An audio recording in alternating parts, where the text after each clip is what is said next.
गर्मी में गरीब बहू का ईंट का जुगाड़ू ठंडा ससुराल। अब कितना अच्छा लग रहा है। हमारे पुराने वाले कूलर ने भी कभी इतनी ठंडी हवा नहीं दी जितनी ईंट वाले कूलर ने दी है। वैसे हमारी बड़ी बहू को हमारे साथ ऐसा नहीं करना चाहिए था। आखिर उनके साथ ऐसा क्या हुआ था, जानने के लिए चलिए पीछे चलते हैं। जरा जल्दी काम कर। दीदी मैं सुबह से काम कर रही हूँ और आपको पता है कि आज मेरी तबीयत बिल्कुल भी ठीक नहीं है। एक तो इतनी ज्यादा गर्मी हो रही है। अगर थोड़ा धीरे काम हो भी जाएगा तो क्या हो गया। अगर धीरे काम होगा तो बाकी काम कब होगा। चलो जल्दी हाथ चलाओ और जल्दी सारा काम खत्म करो। अगर आपको इतनी ही जल्दी है दीदी तो आप क्यों नहीं काम कर लेती। आपको भी तो थोड़ा बहुत काम करना चाहिए ना। तुम्हारी इतनी हिम्मत कि तुम मुझसे इस तरह जबान लड़ा रही हो। भूलो मत कि तुम लोग मेरे पति के टुकड़ों पर पल रहे हो। मेरे पति ने ही सब कुछ किया है। अब अगर इस घर में ढंग से रहना है तो थोड़ा बहुत काम तो करना ही पड़ेगा। और आइंदा याद रखना, मुझसे जबान लड़ाने से पहले जरा सोच लेना। इतना कहकर प्रीति गुस्से में चली जाती है और सीमा आगे बात नहीं बढ़ाती, क्योंकि वो जानती थी कि ये बात कभी भी खत्म नहीं होने वाली है। इसलिए सीमा रसोई का काम करने लगती है। वो बर्तन धो रही थी।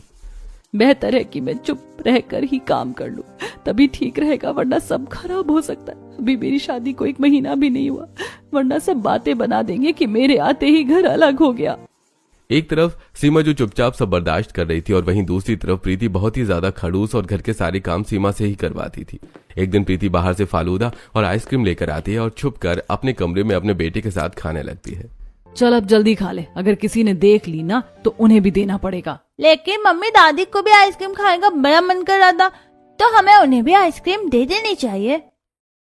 भला हम किसी और को अपनी चीज क्यों देंगे। जिसको खाना है खुद अपने पैसे से लेकर आएगा। वैसे ही हम कब से सबका खर्चा उठा रहे हैं। हम अकेले ही जिम्मेदार थोड़ी हैं सब चीजों के लिए। जिसको जो करना है खुद कमा कर खाएगा।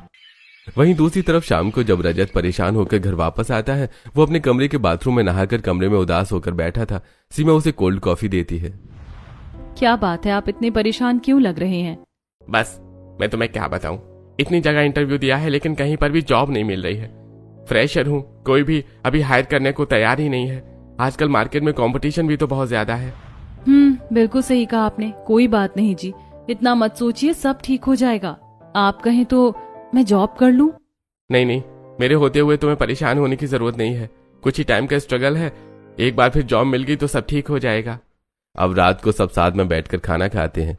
खाने को देखकर प्रीति गुस्से में कहती है, तुमने भला 2-3 तरह की सब्जी क्यों बनाई है। पैसे क्या पेड़ पर फ्री में उगते हैं। अरे घर में कमाने वाला एक है और खर्चे पता है कितने होते हैं। बिजली का बिल है, पानी का बिल है, चिंटू के स्कूल की फीस है, घर का लोन भी चुकाना होता है। तुम्हें क्या पता, तुम तो बस फ्री में बैठी बिठाई यहाँ पर सब मिल जाता है। अमीर बाप की औलाद जो हो, फ्री में सब खाने की आदत है। प्रीति अक्सर ही या तो ताने कसा करती थी या फिर छोटी छोटी चीजों पर सबको खरी खोटी सुनाया करती थी। प्रीति की इन आदतों की वजह से हर कोई परेशान था। तब शांति प्रीति को शांत करवाते हुए कहती है, प्रीति बेटा, अगर तुम्हें कुछ गलत लग रहा हो तो तुम आराम से भी तो कह सकती हो ना। तुम्हें सीमा को इस तरह की बातें नहीं कहनी चाहिए। अगर ऐसी बातें ना कहूँ तो और कैसी बातें कहूँ। आपको भी कोई प्रॉब्लम थोड़ी है मम्मी जी। आप सबके खर्चे अच्छे से पूरे हो तो रहे हैं। इस तरह प्रीति घर में अक्सर ऐसा ही करती थी। आज घर में प्रीति का पति रोहन नहीं था, वो बिजनेस मीटिंग में बाहर गया था। इसलिए प्रीति सबको और ज्यादा बोलती है, लेकिन कोई भी आके प्रीति को जवाब नहीं देता, क्योंकि यह प्रीति का हर रोज का हो गया था। किसी का भी ठीक से खाने का मन नहीं करता और सब आधा अधूरा खाना खाकर वहां से चले जाते हैं। सभी के जाने के बाद सीमा प्रीति से कहती है, दीदी आप कम से कम ये तो सोच लीजिए कि आप अभी किससे क्या बातें कर रही हैं। लेकिन आपको मम्मी पापा जी को तो ऐसा नहीं कहना चाहिए। चुप कर, मुझे कुछ भी सिखाने की जरूरत नहीं है कि मुझे क्या करना चाहिए और क्या नहीं। मैं सब अच्छे से जानती हूँ और समझती हूँ कि मैं क्या कर रही हूँ। इस तरह दिन गुजर रहे थे और कुछ दिन बाद रजत इंटरव्यू के लिए जाता है। ठीक है, तो हम आपको हायर करने के लिए तैयार हैं, लेकिन आप अभी फ्रेशर हैं और हमें आपको सारा काम सिखाना भी होगा। इसलिए हम आपको स्टार्टिंग एक्सपेक्टेड सैलरी सिर्फ 12,000 दे पाएंगे। It's okay sir. इंटरव्यू के बाद रजत घर वापस आ जाता है और खुशखबरी सीमा को देते हुए कहता है, अरे मुझे खुशी है कि फाइनली मुझे जॉब मिल गई। अब तो मैं बार बार इस तरह ताने नहीं सुनने पड़ेंगे। अब फाइनली मैं भी घर के खर्चों में कंट्रीब्यूट कर पाऊंगा। बाकी सब तो ठीक है, लेकिन मुझे नहीं लगता कि दीदी के ताने कम होने वाले हैं। उन्हें तो एक अलग ही लेवल का घमंड है। कहते हैं ना कि किसी इंसान की फितरत इतनी आसानी से बदलती नहीं है। वहीं दूसरी तरफ जब शांति के पांव में बहुत ज्यादा दर्द हो रहा था, तब प्रीति बाहर से आती है और सीमा छत पर कपड़े धो रही थी। तो शांति प्रीति से कहती है, बेटा मेरे पाँव में बहुत दर्द हो रहा है, क्या तुम थोड़ी देर तेल की मालिश कर सकती हो? दर्द बिल्कुल बर्दाश्त से बाहर हो रहा है। ओहो मम्मी जी, आप भी कितना ज्यादा ओवर रिएक्ट कर रही हैं। नॉर्मल सा दर्द है, पेन किलर ले लीजिए, ठीक हो जाएगा। अब अलग से मालिश करके क्या, मुझे भी और बहुत से काम हैं। इतना कहकर प्रीति वहां से चली जाती है और सीमा पीछे थी तो वो प्रीति का ये जवाब सुन लेती है और देखती है कि शांति काफी परेशान हो गई है। तब सीमा शांति के पास आकर कहती है, कोई बात नहीं मम्मी जी, आपको परेशान होने की जरूरत नहीं है, मैं आपकी मालिश कर देती हूँ। तब सीमा थोड़ा सा सरसों का तेल गरम करके लाती है और उसके बाद शांति के घुटनों पर अच्छे से मालिश करने लगती है। उसके पैरों की मालिश करते हुए सीमा कहती है, मम्मी जी आगे से आपको कोई भी काम है तो आप कभी भी दीदी को मत कहना, क्योंकि दीदी हमेशा खड़ूस और बदतमीजी वाले ही जवाब देती है। मुझे तो बहुत गुस्सा आता है, सच बताऊं तो।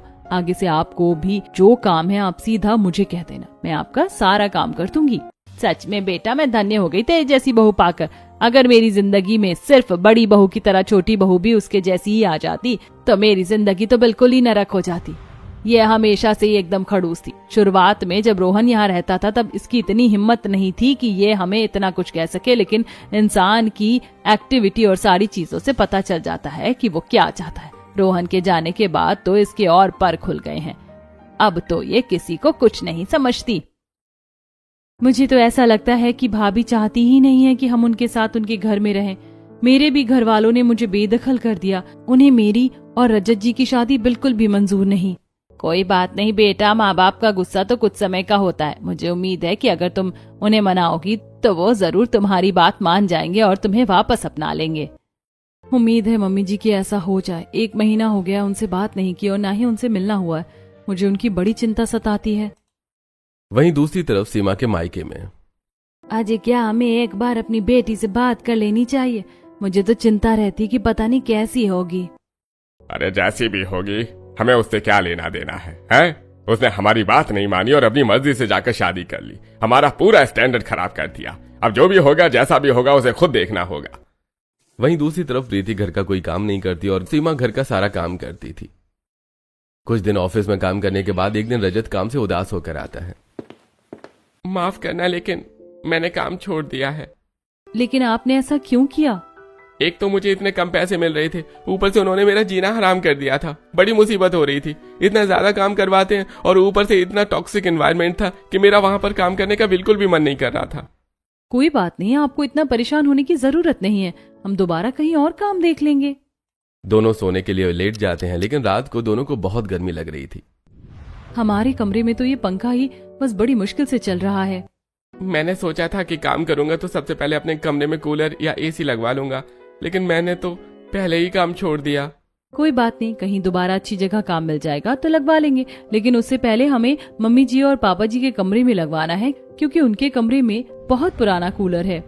एक तरफ रजत और सीमा के कमरे में तो कूलर भी नहीं था और शांति और रमेश के कमरे में बहुत पुराना कूलर था। पता नहीं ये कूलर हवा देता भी है कि सिर्फ आवाज ही करता है। मुझे तो अभी भी इतनी गर्मी लग रही है, कितने ज्यादा पसीने आ रहे हैं। अभी जैसा कूलर मिला है उसी में काम चला लो, पता चले कि बाद में ये भी हाथ से चला गया। बड़ी बहू के जैसे तेवर हैं, उससे कुछ उम्मीदें करना ही बेकार है। वहीं दूसरी तरफ प्रीति आराम से एसी में बैठकर अपने पति से बात कर रही थी। वहां पर सब ठीक तो है ना? अब तो मुझे बाहर ही रहना पड़ता है, मैं घर पर भी नहीं आ पाता। यहाँ पर सब ठीक है, आपको यहाँ की चिंता करने की जरूरत नहीं है। और तुमने मम्मी और पापा के कमरे में नया कूलर तो लगवा दिया है ना? मैंने तुम्हें पैसे भेजे थे सभी के कमरे के लिए अलग अलग कूलर लेने के लिए। 40,000 में तो 3 कूलर आ ही गए होंगे। गर्मी में सब परेशान होते थे, तो इस बार मैंने पहले ही पैसे दे दिए, क्योंकि उस समय कूलर थोड़ा डिस्काउंट पर मिल जाता है। हाँ बिल्कुल, आपने जो पैसे भेजे थे मैंने उनका बहुत अच्छे से इस्तेमाल किया है। आपको यहाँ की चिंता करने की जरूरत नहीं है, बल्कि यहाँ का टेम्परेचर तो एकदम ठंडा हो गया है। बड़ा मजा आ रहा है। फिर तो बहुत अच्छी बात है। बात करने के बाद प्रीति कॉल कट कर देती है और खुद से कहती है, मैंने तो उन सब पैसों का अपने लिए एसी लगवा लिया है। सर्दियों तक तो वो यहाँ आएंगे ही नहीं, तब तक कैसे ना कैसे करके उनके पैसे मांग लूंगी। उनसे पैसे मांग लूंगी और एक कूलर डिस्काउंट में खरीद लूंगी।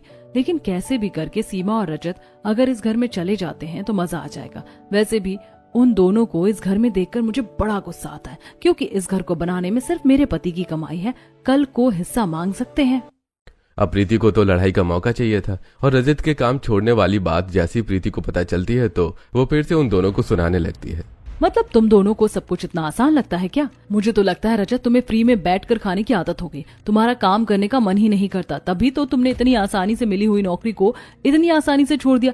लेकिन तुम्हें जरा हमारे बारे में भी सोचना चाहिए। तुम्हारे भैया ने बचपन से तुम्हें पढ़ाया, मुझे 15 साल हो गए यहाँ पर शादी करके आए, लेकिन आज तक तुमने घर के एक भी खर्च में हाथ नहीं बटाया है। दीदी, उस समय तो रजत जी छोटे थे, लेकिन अब वो अपनी जिम्मेदारी को अच्छे से समझते हैं। हमें बस थोड़ा सा समय चाहिए। इतना भी आसान नहीं था वहाँ पर काम करना। इन्हें बहुत ज्यादा मेंटली टॉर्चर किया जा रहा था, हर छोटी छोटी बात पर फाइन लग रहा था और आखिर में कुछ बचता भी नहीं। इसीलिए इन्होंने मजबूरन वहाँ पर काम छोड़ा है। हाँ प्रीति बेटा, रजत को भी अभी बस थोड़ा सा समय चाहिए। अभी कुछ समय पहले उसकी पढ़ाई पूरी हुई है और जब ये काम करने लगेगा तो घर के हर खर्चे में पूरा बराबर हाथ बटाएगा। मुझे तो नहीं लगता कि ऐसा कुछ होने वाला है। पापा जी, आपकी सर्जरी का खर्चा भी इन्होंने दिया। इस घर को बनाने के लिए जो लोन भरा जा रहा है वो भी बस वही कर रहे हैं। तो इन लोगों का यहाँ पर आखिरी हिस्सा ही क्या है? जब यहाँ पर कुछ भी ठीक से हो ही नहीं रहा है तो भला इन दोनों का यहाँ पर रहने का फायदा क्या है? अरे जब खुद करेंगे और किसी घर में कमा कर रहेंगे ना, तब पता चलेगा। अभी तो इन्हें सब कुछ फ्री में बैठे बिठाए मिल जाता है। हर रोज के ताने सुनकर सीमा भी बहुत परेशान हो गई थी और आज सीमा गुस्से में प्रीति को कहती है, बस दीदी, अब आपका बहुत हो गया। आप हमें इतने सारे ताने नहीं दे सकती। आपको तो बस ऐसा ही लगता है कि हम फ्री में बैठकर खा रहे हैं। आप घर का कोई काम नहीं करती, लेकिन सारे घर का काम सिर्फ मैं करती हूँ। यहाँ तक कि मेरे पास कुछ सेविंग थी, मैंने घर के खर्च के लिए आपको पैसे दिए, लेकिन फिर भी आप ये सब बातें दोहराती रहती है। देखा, तुमने भी एहसान जता दिया ना। एक बार घर के खर्च में पैसे क्या दिए तो अब तुम भी बोल रही हो। मैं आपको कोई एहसान नहीं जता रही हूँ। मैं आपकी तरह नहीं हूँ जो ऐसी बकवास बातें करूंगी। मैं तो बस आपको बता रही हूँ कि हमसे जितना हो रहा है हम कोशिश कर रहे हैं, लेकिन आप तो बाज ही नहीं आ रही है। मेरे ही घर में रहकर तुम मुझे उल्टा नहीं बोल सकती। इतनी परेशानी है तो क्यों नहीं चली जाती हो यहाँ से? अरे हाँ, मैं तो भूल ही गई थी, तुम्हारे घर वालों ने भी तुम्हें बेदखल कर दिया। आखिर तुम कहाँ जाओगी? हम चाहे कहीं भी जाएंगे, लेकिन यहाँ पर तो नहीं रहेंगे। चलिए रजत जी, भाभी को हमारे यहाँ पर रहने से कुछ ज्यादा ही परेशानी है। अब हम यहाँ पर 1 मिनट भी नहीं रुकेंगे। हम अभी इसी वक्त ये घर छोड़कर जा रहे हैं। यह बात सुनकर प्रीति के मन में तो लड्डू फूटने लगते हैं, लेकिन शांति और रमेश को बिल्कुल अच्छा नहीं लगता। नहीं बेटा, तुम दोनों ऐसा मत करो। अपनी जिद को साइड में रख दो। गुस्सा बहुत खराब होता है, गुस्से में घर टूट जाता है। इस तरह गुस्से में घर को मत तोड़ो। सब ठीक हो जाएगा अगर हम सब साथ मिलकर आराम से शांति से बात करेंगे तो कोई ना कोई उपाय जरूर निकल जाएगा। और प्रीति बहू, तुम भी समझो, कुछ समय की ही तो बात है। नहीं मम्मी जी, अब बस बहुत हो गया। जहाँ पर इज्जत नहीं होती वहाँ पर इंसान को रहना भी नहीं चाहिए। इतना कहकर सीमा अपने कमरे में जाती है और बैग पैक करने लगती है और साथ में रजत भी उसकी मदद करता है। मुझे माफ कर दो, मुझसे शादी करने के बाद तुम्हारी जिंदगी एकदम खराब हो रही है। कहाँ तुम पहले अपने बड़े से घर में अच्छे तरीके से रहती थी और अब तुम्हें यहाँ पर कितना कुछ सुनना पड़ रहा है और साथ में कितना सारा काम भी करना पड़ता है। यहाँ तक तो ठीक है, लेकिन अब हम बेघर हो गए हैं। अब हम कहाँ जाएंगे? तुम चाहो तो अभी भी अपने घर वापस जा सकती हो। मैं जब मैनेज कर लूंगा तो तुम्हें लेने आ जाऊंगा। बिल्कुल नहीं, मैंने आपका हाथ छोड़ने के लिए नहीं थामा था। आप फिक्र मत कीजिए, सब ठीक हो जाएगा। इतना कहकर सीमा और रजत बैग लेकर वहां से जाने लगते हैं, लेकिन तभी शांति भी उनसे कहती है, बेटा, मैं भी तुम दोनों के साथ जाना चाहती हूँ। अरे भाग्यवान, अगर तुम जाओगी तो मुझे भी तुम्हारे साथ चलना है। मम्मी पापा, आप भी हम दोनों के बिना नहीं रहना चाहते और हम भी चाहते हैं कि आप हमारे साथ रहें, लेकिन अभी हमारे पास कोई घर नहीं है, तो आप हमारे साथ कहाँ रहेंगे? बेटा, हम भी तुम्हारे साथ वहीं रह लेंगे जहाँ तुम रहोगे, लेकिन हमें यहाँ छोड़कर मत जाओ। हमें तुम्हारे साथ चलना है। मम्मी जी, बाहर बहुत ज्यादा गर्मी है और आप इतनी गर्मी में बहुत परेशान हो जाएंगी। सीमा और रजत के मना करने के बाद भी शांति और रमेश उन दोनों के साथ घर छोड़कर चले जाते हैं और ये सब देखकर तो प्रीति को बड़ी खुशी होती है। अरे वाह, ये तो बहुत अच्छा हो गया।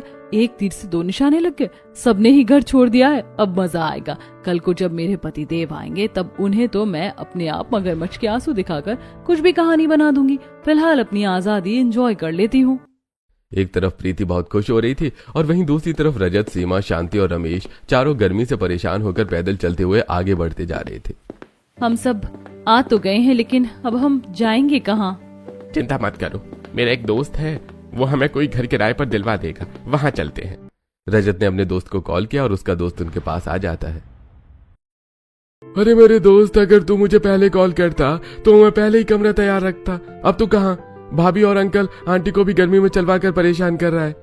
हाँ, लेकिन पहले ऐसा कुछ प्लान नहीं था, सब कुछ अचानक से हो गया। अब तो बस हमें कहीं पर भी कमरा दिलवा दे। पवन उन सभी को उनके बजट के अकॉर्डिंग एक घर में लेकर जाता है, जहां पर वो घर थोड़ा सा पुराना हो गया था। मैं जानता हूँ यहाँ पर थोड़ा रहना परेशान दायक हो सकता है, लेकिन इतने बजट में ऐसा ही घर मिल रहा है। अरे कोई बात नहीं मेरे दोस्त, तूने मेरी इतनी मदद कर दी, वही बहुत बड़ी बात है। बाकी हम सब एडजस्ट कर लेंगे। अब सभी घर की साफ सफाई करने लगते हैं। सीमा झाड़ू लेकर वहां की साफ सफाई करती है और उसमें शांति, रमेश और यहाँ तक कि रजत भी उनकी मदद करवाता है। झाड़ू लगाने के बाद वहां पर नल में पाइप लगाकर पूरे घर को अच्छे से धोया जाता है। जब घर की पूरी साफ सफाई हो जाती है तब सब फर्श पर ही बैठ जाते हैं, क्योंकि आते हुए तो उन्होंने कोई भी सामान लिया ही नहीं था। हम सब जल्दबाजी और गुस्से में घर छोड़कर तो आ गए हैं और साथ में कपड़े ले आए, लेकिन हम कुछ भी बर्तन बिस्तर नहीं लेकर आए हैं। अब हम सब इस खाली घर में कैसे रहेंगे? कोई बात नहीं बेटा, अभी हमारा थोड़ा बुरा समय चल रहा है, जैसे तैसे करके कुछ ना कुछ करके हम सब कुछ एडजस्ट कर ही लेंगे। उन्होंने एडवांस किराया दे दिया था, लेकिन अब उनके पास ज्यादा पैसे नहीं बचे थे, इसीलिए अगले दिन रजत पास में ही दिहाड़ी पर काम पर चला जाता है। पूरा दिन गर्मी में काम करने के बाद उसे दिन के आखिर तक 200 रुपए मिल जाते हैं, जिसका वो सभी के लिए ढाबे से खाना लेकर आता है। अच्छा है बेटा कि तू खाना लेकर आ गया, पूरे दिन से कुछ नहीं खाया था, अब जाकर खाना नसीब होगा। इस तरह सभी साथ बैठकर खाना खा लेते हैं और रात को सभी फर्श पर सोते हैं, लेकिन सबकी कमर में बहुत दर्द होता है। एक तो इतनी ज्यादा गर्मी है, घर में कोई पंखा तक नहीं है, ऊपर से इतना सख्त फर्श है। अब हम यहाँ पर सोएंगे कैसे? अजी आप बार बार इस तरह शिकायत मत कीजिए, बच्चे पहले ही बहुत परेशान हैं। हम सबको भी परेशानी हो रही है, लेकिन क्या करें, हमें थोड़ा बहुत तो करना ही होगा। अब रजत को मजबूरन कुछ दिन तक दिहाड़ी मजदूरी ही करता है, ताकि उसे रात तक पैसे मिल जाएं और वो खाना खा सके। अभी तक उनके घर में कोई बर्तन भी नहीं थे, इसलिए बाहर से ही बना हुआ खाना आ रहा था। ये सब देखकर सीमा कहती है, देखिए अभी हमारे पास कोई ऑप्शन नहीं है, क्योंकि हमें कहीं नौकरी नहीं मिल रही, और अगर नौकरी मिल भी जाएगी आपको तो 1 महीना हम कैसे गुजारेंगे, क्योंकि सैलरी तो महीने के बाद ही आएगी। हाँ तुम सही कह रही हो, इस बारे में तो मैंने सोचा ही नहीं था। मेरे पास एक सॉल्यूशन है, मैं कहीं पर नौकरी कर लेती हूँ और जैसे ही मेरी सैलरी आएगी आप ये दिन की मजदूरी का काम छोड़कर कहीं कंपनी में अच्छी जगह काम करना शुरू कर देना। इस तरह ये समस्या सॉल्व हो जाएगी। और बाकी क्या समस्या है? समस्या ही समस्या है, हमारे पास बिस्तर नहीं है, मम्मी जी पापा जी को फर्श पर सोने में बड़ी दिक्कत होती है, छत भी हमारी सिर्फ टीन की ही शेड है, बिल्कुल उबल जाती है और गर्मी अंदर तक आती है। मैं इतने दिनों से मजदूरी का काम कर रहा हूँ, तो छत की मरम्मत तो मैं कर दूंगा। हाँ आप ऐसा कर दीजिए, क्योंकि अभी पंखा भी नहीं है तो वैसे ही बहुत गर्मी लगती है और सूरज की रोशनी उबल कर घर के अंदर आएगी तो और ज्यादा परेशानी हो जाएगी। अब रजत कुछ ईंटों का इंतजाम करता है और उसके बाद थोड़ी बहुत सीमेंट लेकर आता है। तब वो सीढ़ी लगाकर जो टीन का शेड होता है उसके ऊपर सीमेंट लगाकर ईंट को अच्छे से कवर कर देता है। काफी देर की मेहनत के बाद उसका काम पूरा हो जाता है और आखिरकार पूरी टीन ईंट और सीमेंट से कवर हो जाती है। चलो आखिरकार सारा काम खत्म हो गया। हाँ अब घर के अंदर थोड़ा कम गर्मी लगेगी। इस तरह उन्होंने ईंट से छत को कवर कर दिया था। वहीं दूसरी तरफ सीमा ने भी जॉब के लिए अप्लाई करना शुरू कर दिया था। कुछ दिनों के इंतजार के बाद उसका इंटरव्यू होता है और वहां पर उसका सिलेक्शन हो जाता है। घर आकर सीमा सबको खुशखबरी देती है, फाइनली मुझे जॉब मिल गई। ये तो बहुत अच्छी बात है, चलो अब भगवान की कृपा से सब ठीक हो जाएगा। इस तरह दिन गुजरते हैं, लेकिन सब गर्मी में बहुत ज्यादा परेशान हो रहे थे। बहुत ज्यादा गर्मी हो रही है, अभी तो आगे और ज्यादा भीषण गर्मी होगी, पता नहीं आगे सब कैसे होगा। सच में गर्मी के मारे तो मेरी भी हालत खराब हो रही है। सीमा और रजत दोनों काम पर गए थे और पीछे से शांति और रमेश दोनों गर्मी में परेशान हो रहे थे। आज सीमा ऑफिस में एसी के सामने बैठकर काम कर रही थी। मैं आज कितने दिनों बाद ठंडी हवा खा रही हूँ। ऑफिस में तो ठीक लगता है, लेकिन घर पर मम्मी पापा जी परेशान हो रहे होंगे। जब शाम को सीमा काम से घर वापस आती है, आज रजत भी पैसे लेकर घर वापस आता है। अरे आज आप खाना लेकर नहीं आए? जिस ढाबे में सस्ते में खाना मिलता था आज वो बंद है। घर में गैस भी नहीं है तो खाना कैसे बनेगा? तब शांति सबको आइडिया देती है, बेटा छत ठीक करने के लिए तो इतनी सारी ईंट लेकर आया था, उनमें से जो ईंट बची थी मैं उसका चूल्हा बना देती हूँ। अब शांति ईंट को रखकर चूल्हा बना देती है, जिसके बाद रजत दुकान से थोड़े से चावल और आटा ले आता है। साथ में वो एक सस्ता सा पतीला और तवा और चिमटा लेकर आता है, जिसके बाद सीमा भी पास वाली पड़ोसन से कुछ उपले लेकर आती है। दरअसल अभी हमारे पास गैस नहीं है, इसीलिए थोड़ी परेशानी हो रही है। कोई बात नहीं, मैं अभी चूल्हे पर ही खाना बनाती हूँ। मैं आपको बता दूंगी कि लकड़ी कहाँ से मिलती है। इस तरह पड़ोसन सीमा की मदद कर देती है और वो घर आकर उन्हीं की मदद से आग जलाकर खाना बना देती है। इसमें शांति भी उसकी मदद करती है। चकला बेलन नहीं है तो क्या हुआ, मैं हाथ से ही रोटी को बड़ा कर सकती हूँ। हम ऐसा पहले करते थे। अब घर में चूल्हे का भी इंतजाम हो गया था और इस तरह जुगाड़ होकर खाना भी बन गया था। घर वाले जैसे तैसे करके एडजस्ट कर रहे थे, लेकिन गर्मी का कोई सलूशन नहीं निकल रहा था। एक दिन गली में कबाड़ी वाला आ रहा था। कबाड़ा तो कबाड़ा। सीमा आंगन की साफ सफाई कर रही थी और उसके पास वो बहुत सारा सामान देखकर जाती है। अरे भैया, आपके पास इतना सारा सामान है, इसमें से कौन कौन सा सामान ठीक है? बहन जी, इसमें कूलर की मोटर बिल्कुल ठीक है। साथ में मेरे पास और भी छोटे छोटे मोटे सामान हैं। आपको क्या चाहिए? अब सीमा एक कूलर की मोटर और एक पुराना एग्जॉस्ट फैन और साथ में कुछ पुराने लोहे के डंडे ले लेती है। ये सब लेकर वो घर के अंदर आती है, जहां पर घर के बाकी सदस्य गर्मी से परेशान हो रहे थे। तुमने इतना सारा सामान क्यों ले लिया? आज हम इसकी मदद से जुगाड़ करने वाले हैं। कैसा जुगाड़? मैं ईंटों का फ्रिज और कूलर बनाने वाली हूँ। देखिए, कूलर के लिए एक बॉडी चाहिए जो कि प्लास्टिक और लोहे की होती है, लेकिन हमारे पास ईंट का इंतजाम अच्छे से हो सकता है। आपको अपनी साइड से कुछ पुरानी ईंट फ्री में मिल जाएंगे और कुछ सस्ते में। हम उनकी मदद से कूलर और फ्रिज की बॉडी बनाएंगे। बाकी मैंने सस्ते में कबाड़ी वाले से मोटर और कुछ लोहे के डंडे खरीद लिए हैं, जिनकी मदद से हम उसे पूरी तरीके से कूलर बना सकते हैं। तुम्हारा तो जवाब नहीं है। अब रजत और सीमा दोनों मिलकर कूलर और फ्रिज तैयार करते हैं। सबसे पहले रजत साइट पर जाता है और अपने दोस्त की मदद से रिक्शा में बहुत सारी ईंटें लेकर आता है। उसे काफी कम दाम में ईंटें मिल गई थीं। अब वो सीमेंट और ईंट को जोड़कर कूलर और फ्रिज की बॉडी बना देते हैं। उसके बाद रजत उसके अंदर मोटर को अच्छे से फिट कर देता है। ये काम अच्छे से हो गया है, कूलर चलाने पर उन्हें हवा तो आती है, लेकिन अभी ठंडी ठंडी हवा नहीं आ रही है। कोई बात नहीं बेटा, हमें यही हवा बहुत अच्छी लग रही। इसी की वजह से ये हमारी गर्मी तो खत्म हो जाएगी। अगले दिन शाम को सीमा अपने पड़ोसन के साथ जंगल में लकड़ी काटने गई थी। वहां पर उसे बहुत सारी घास भी मिल जाती है। पायल घास लेना शुरू करती है। आप इन सब घास का क्या करेंगी? इसकी मदद से हम गर्मी में ठंडक ला सकते हैं। मैं इसका हमारी गली के जो बिल्ली और कुत्ते हैं उनके लिए बिस्तर बनाती हूँ। साथ में मेरा जो घर का मटका है उसके लिए बोरी में घास डालकर उसे गीला करके लपेट देती हूँ, जिससे मटका और टंकी दोनों ठंडी रहती है। ऐसा भी होता है? हाँ बिल्कुल ऐसा होता है। हमारे कूलर में भी तो घास लगी होती है, जिसकी वजह से उसका कूलर के अंदर पानी ठंडा रहता है और वो घास की वजह से ठंडी हवा देता है। इस तरह सीमा को पायल के साथ रहकर बहुत सारी छोटी मोटी चीजों की नॉलेज हो गई थी और अब उसको और भी अच्छा आइडिया आता है। घर आने के बाद सीमा अपना आइडिया बताती है। उसके बाद वो अपने ईंट के बने कूलर में घास डाल देती है और पानी डालकर अब कूलर चलाती है तो और ठंडी हवा आती है। अब कितना अच्छा लग रहा है। हमारे पुराने वाले कूलर ने भी कभी इतनी ठंडी हवा नहीं दी थी। सच में मानना पड़ेगा, तुमने तो आज बहुत अच्छा काम किया है। वहीं दूसरी तरफ सीमा ने ईंट से बना फ्रिज भी ठंडा करने के लिए उसमें घास और मिट्टी का इस्तेमाल किया। अंदर से मिट्टी के बर्तनों में खाना रखकर ईंट के कूलर में घास और बोरी को गीला करके उस पर खाना रखा ताकि खाना खराब ना हो। बेटा तूने ईंट की मदद से बहुत अच्छा काम किया है। इसका कितना ठंडा कूलर बन गया है और फ्रिज भी।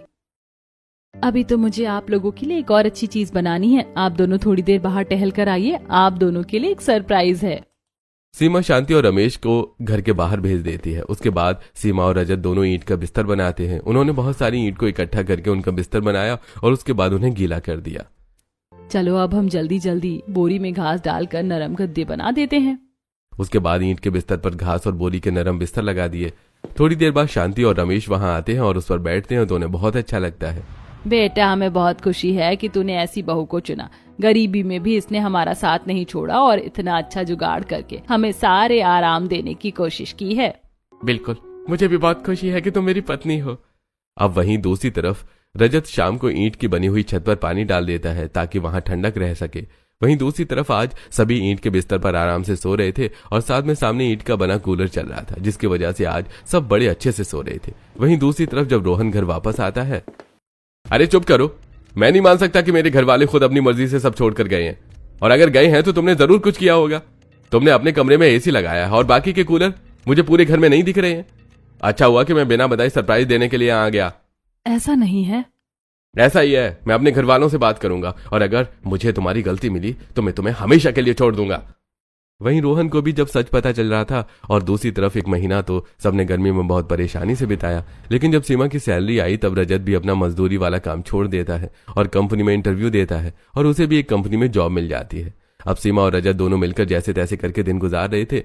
दोनों को अब अच्छी नौकरी मिल गई थी, जिसके बाद अब किराया भी ठीक से निकाल पा रहा था और खाना पीना भी ठीक चल रहा था। काफी दिनों बाद रोहन उनके घर उन्हें ढूंढता हुआ आ जाता है। अरे भैया, आप इतनी जल्दी आ गए, लेकिन आपने तो कहा था कि आप वहीं हैं। अगर सच बताता तो मुझे कभी अपना एड्रेस बताता ही नहीं। बड़ी मुश्किल से सामान भेजने के बहाने तुझसे एड्रेस निकलवाया है। उन सब की ऐसी हालत देखकर रोहन को बड़ा बुरा लगता है। अब रोहन भी उनके साथ 1-2 दिन रहता है, लेकिन उसके बाद बेटा, तुझे बहू के पास वापस जाना चाहिए। मुझे उसके पास वापस नहीं जाना है। उसने मेरे परिवार को अलग कर दिया। नहीं बेटा, बहू का 6ठा महीना चल रहा है, तुझे उसे ऐसी हालत में यहाँ छोड़कर नहीं आना चाहिए। नहीं माँ, मैंने कहा ना मैं वापस नहीं जाऊंगा। मुझे कुछ ठीक नहीं लग रहा था और पिछले कई दिनों से आपसे बात नहीं हो पा रही थी। तब मैंने अचानक घर आने का फैसला किया और आने के बाद वो बहाने बनाने लगी। लेकिन फिर एक दिन मैंने उसकी बात सुन ली और सच सामने आ गया, वरना मुझे तो कभी सच पता ही नहीं चलता। सभी के समझाने के बाद भी रोहन वापस नहीं जाता और कुछ दिन बाद उनके पास खबर आती है कि प्रीति हॉस्पिटल में है और उसकी तबीयत बहुत ज्यादा खराब हो गई है। तब सभी वहां जाते हैं। देखिए, इनकी हालत को ज्यादा ही क्रिटिकल है और आप लोगों को इनका बहुत ध्यान रखना होगा, वरना बच्चा और माँ दोनों की ही जान खतरे में हो सकती है। अब उसके बाद प्रीति का इतना कोई भी ध्यान नहीं रखता जितना सीमा और शांति रख रहे थे। ठीक है दीदी, मैं अपने घर चलती हूँ। मेरे बच्चों को स्कूल भी जाना होता है और बहुत काम होते, मैं अब ज्यादा दिन यहाँ नहीं रह सकती। प्रीति की भाभी तो 2 दिन बाद ही वापस आ जाती है, लेकिन सीमा और शांति वहां रहकर उसका ध्यान रख रहे थे। यहाँ तक कि सीमा ने भी जॉब से छुट्टी ले ली थी। ये सब देखकर प्रीति को बुरा लगता है। रोहन भी प्रीति से ठीक से बात नहीं कर रहा था। सीमा, मम्मी जी, आप दोनों मुझे माफ कर दीजिए। मेरी वजह से पूरा परिवार बिखर गया। ये भी मुझसे बात नहीं कर रहे हैं। आप प्लीज मुझे माफ कर दीजिए। वापस यहाँ आकर रहने लग जाइए। नहीं दीदी, हम वापस आपके साथ आकर कैसे रह सकते हैं? पहले आपने इतना कुछ कहा, क्या भरोसा है कि कल को फिर से वही सब नहीं होगा? प्रीति अपने किए पर शर्मिंदा थी, लेकिन सीमा ने यहाँ रहने से मना कर दिया था। प्रीति बहुत उदास रहने लगी थी और सीमा देखती है कि प्रीति और रोहन का रिश्ता बिखर रहा है। तब सीमा और रजत एक फैसला लेते हैं। हम वापस इस घर में आने को तैयार हैं, लेकिन हम ऊपर वाले फ्लोर पर रहेंगे। ये बात सुनकर प्रीति बहुत खुश हो जाती है। मुझे बहुत खुशी है कि तुम दोनों ने कम से कम इस रिश्ते को बचाने के लिए फिर से एक नया चांस तो दिया मुझे। देखना, इस बार मैं सब कुछ ठीक कर दूंगी। सीमा, रजत, शांति और रमेश के वापस आने के बाद अब रोहन भी ठीक हो गया था और प्रीति भी अब सुधर गई थी। हालांकि सब कुछ अचानक से ठीक नहीं हुआ, लेकिन जो रिश्ते बिगड़े थे वो अब धीरे धीरे ठीक हो रहे थे। रजत और सीमा किराए वाला घर खाली कर रहे थे। तभी वहां पर कोई नई किराएदार आते हैं जो काफी गरीब लग रहे थे। उनके पास भी ज्यादा सामान नहीं था। सुनिए, आप अपना बिस्तर और बाकी सामान भूल गए हैं। दरअसल ये हमारे किसी काम का नहीं है। बस आप हमें 1-2 दिन दीजिए, जिसे जरूरत होगी हम सामान उन्हें दे देंगे। हमने अपनी जुगाड़ से गर्मी से बचने के लिए ऐसा किया था। हम कल तक हटवा देंगे। अगर आप बुरा न माने तो क्या इस सामान को हम इस्तेमाल कर सकते हैं? हमारे पास भी बिस्तर नहीं है और ना ही फ्रिज है। यहाँ का किराया बहुत कम है, बस वही मुश्किल से चल रहा है। बिल्कुल, आप चाहें तो इस्तेमाल कर सकते हैं। यहाँ ईंट का कूलर भी है। सीमा और रजत वो सामान छोड़कर वहां से चले जाते हैं और जब वो परिवार शिफ्ट होता है तो उनके बच्चे बहुत खुश होते हैं। पापा, ये देखो कितनी ठंडी हवा दे रहा है और हमारे पास हमारा बिस्तर भी है। हाँ, और ये बहुत मुलायम भी है। बच्चों को खुश देखकर वो भी खुश हो जाते हैं। वहीं दूसरी तरफ सीमा और रजत भी अब अपने परिवार के साथ रहने लगे थे।